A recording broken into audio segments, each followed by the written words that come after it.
Today's video is the ultimate monitor buying guide. We'll be talking about everything from refresh rate to response time and resolution, and do they even apply to you? Alright, so we'll start with refresh rate. Some of you may have heard about it before, but you're not exactly sure what it is and whether you need a higher refresh rate or not. Essentially all that refresh rate is how many times per second your monitor can update with new information. So if you have a 60 Hz monitor, it'll be updating 60 times per second. Another way you might think about it is how many still images can it display per second. Now, when can you actually benefit from a higher refresh rate monitor?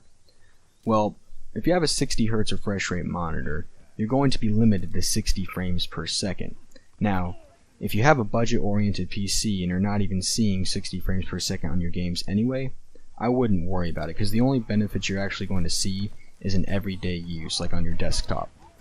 If you have a higher end, mid-range to high-end PC, that's when you're going to want to actually look at getting a higher refresh rate monitor.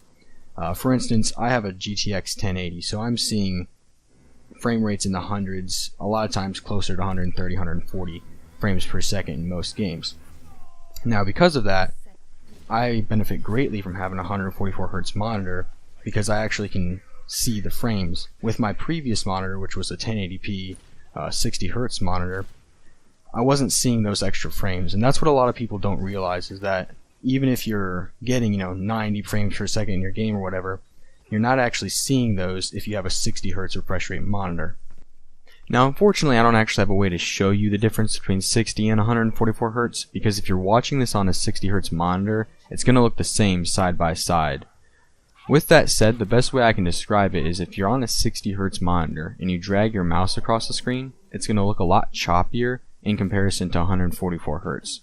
Now, gameplay is pretty much the same thing. 144 Hz gameplay is much smoother than 60 Hz gameplay.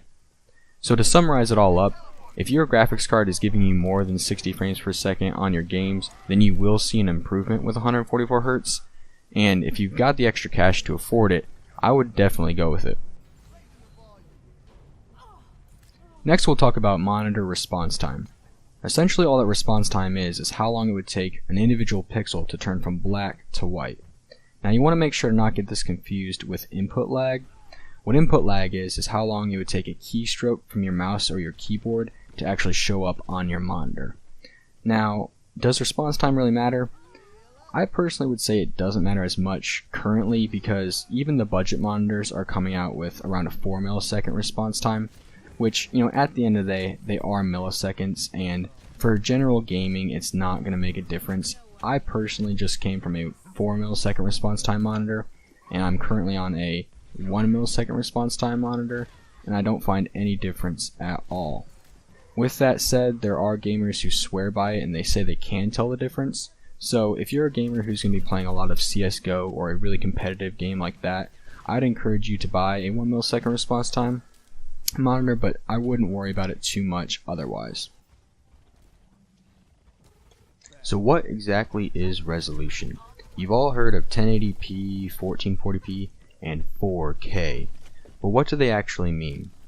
Well, this is referring to the actual height of the pixels. So 1080p is actually 1920 pixels wide by 1080 pixels tall.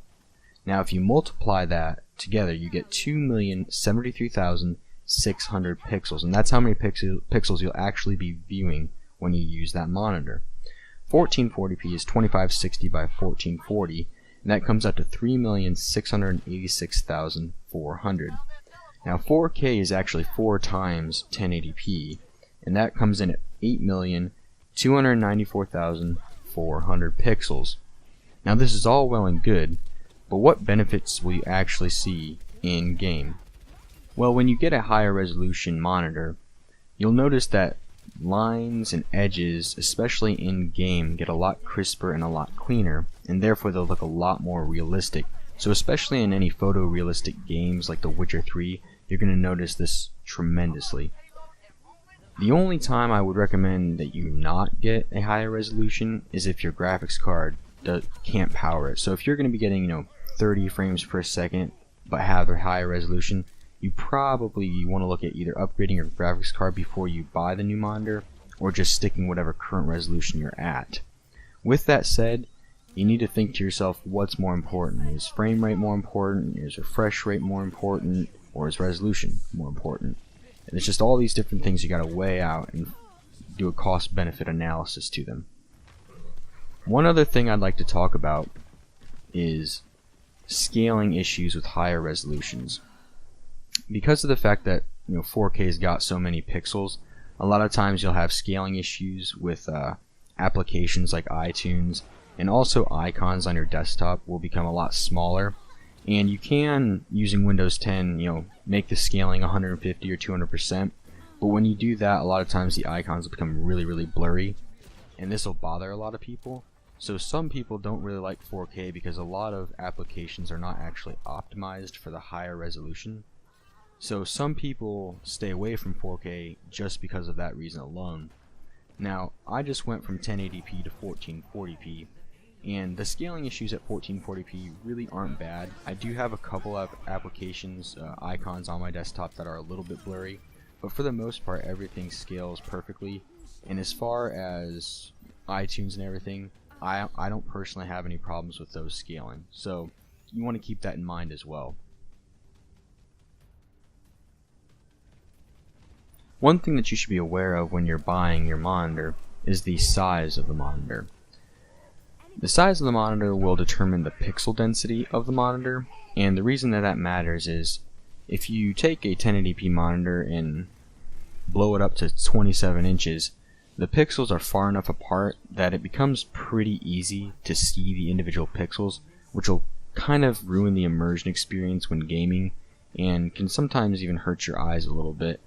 At least it does for me. So when you're going with 1080p, I would recommend sticking with nothing more than about a 24-inch monitor, and that'll keep the pixel density low enough that you won't be able to see the pixels unless you get really close to the monitor.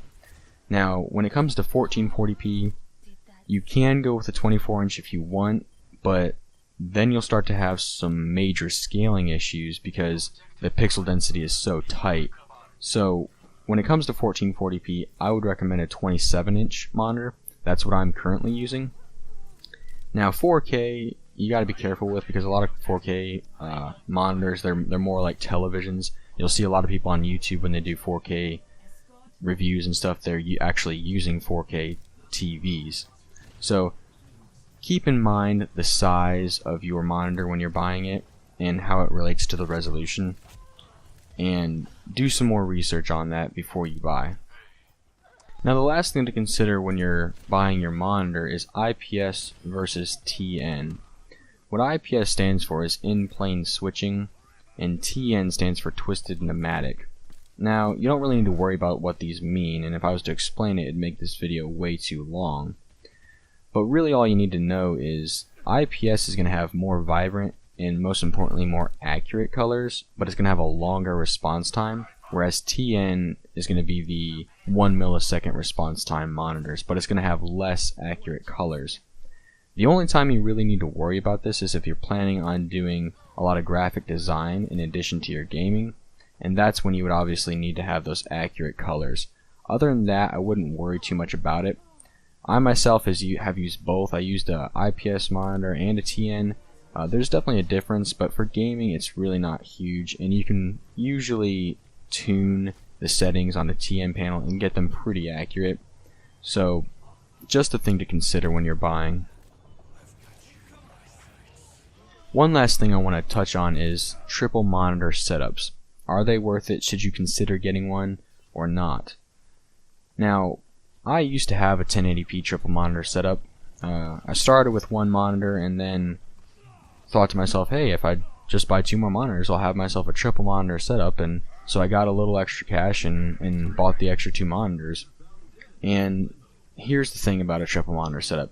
If you play a lot of simulator games, like racing games, and you have the steering wheel and the shifter and all that, you're going to love a triple monitor setup.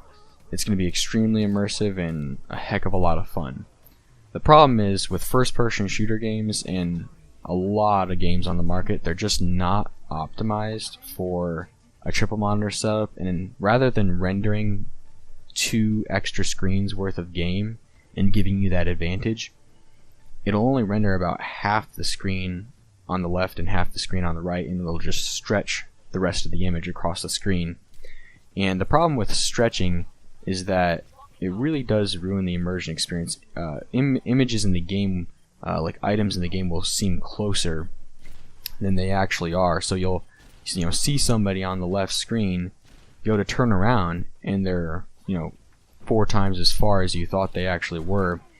And it really, for most games, it just ruined the immersion experience for me.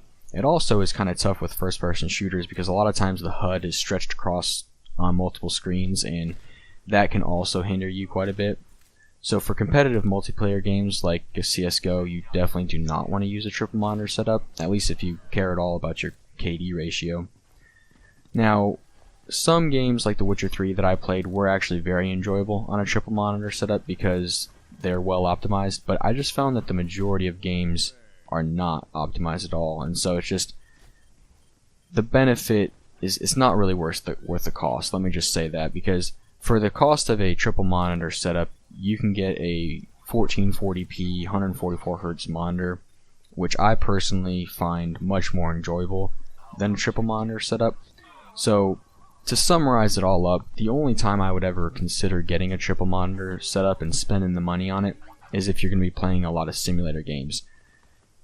So keep that in mind, if you're looking at buying 3 monitors and trying to do it. Hey, thank you guys for watching this video.